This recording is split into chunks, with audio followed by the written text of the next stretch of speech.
And when you start connecting the dots, that how you feel is how you feel, and that's okay.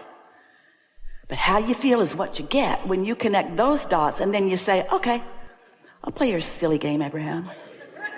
I'll work on adjusting how I feel, but I don't really get it, because how do you look at something totally not wanted and feel good about it?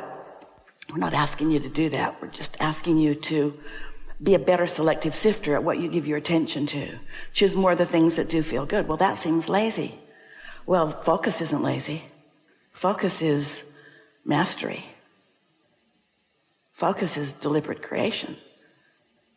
But Abraham, it seems so selfish. You want me to just run around and just focus upon things that I like and that I want? I'm not asking you to do that. Life is a mixed bag. There's a lot of people you care about that aren't doing that, and you care about them, and so you're watching them mess up their own life, and you feel like you should be there for them. But connect the dots. How much does your commiserating with someone who's in a bad place, how much has that ever helped them? Think about it. You started out in a conversation and you meant, well, here I come to save the day. And then you drag yourself off later, realizing that you tried, but you got nowhere, because it's not your work to do. It's your work to demonstrate through the clarity of your example that you're getting really good at connecting the dots and that you care about it. And people who are paying attention to you begin to notice that you're mostly in a pretty good mood. And if you're not, you don't come to the party. And if you come to the party in a good mood and then you aren't in a good mood, you leave the party.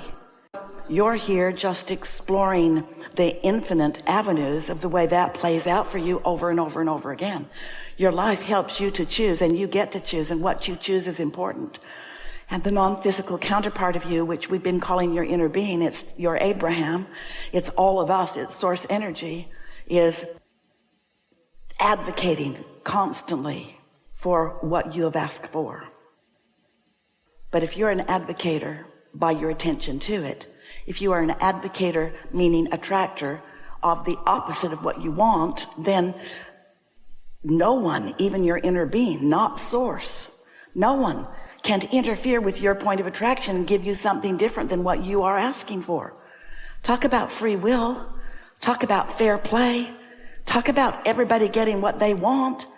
If you could just get everybody else out of your equation, if you could not worry so much about what they're doing or what they're thinking about what you're doing, or even more important, what you're thinking about what they're doing, if you could cease that huge level of resistance emitting, you would stop slowing the momentum of what you've asked for, and the timing of your thoughts turning to things would be so fast.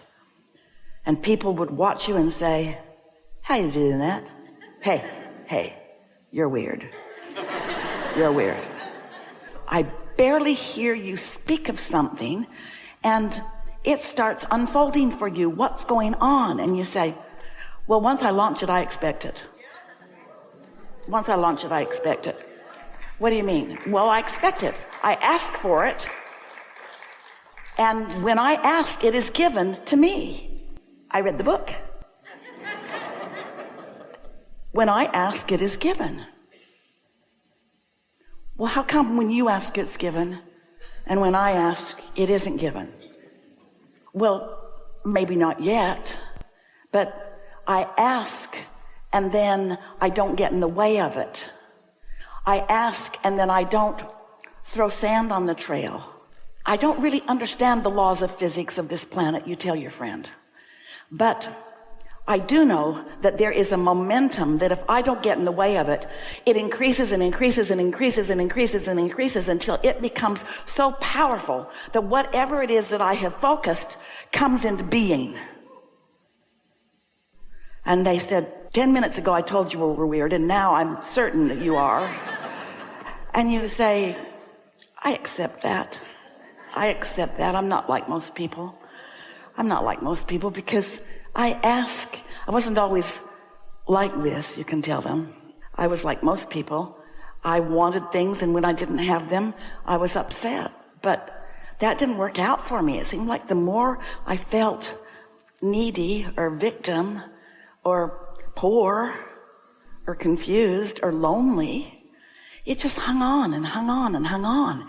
It's like Groundhog Day over and over and over again. I just kept living the same absence of what I wanted. And then I got hold of a piece of clarity, and I came to realize that how I feel is how I feel, and I can't change it instantaneously, but I can change it.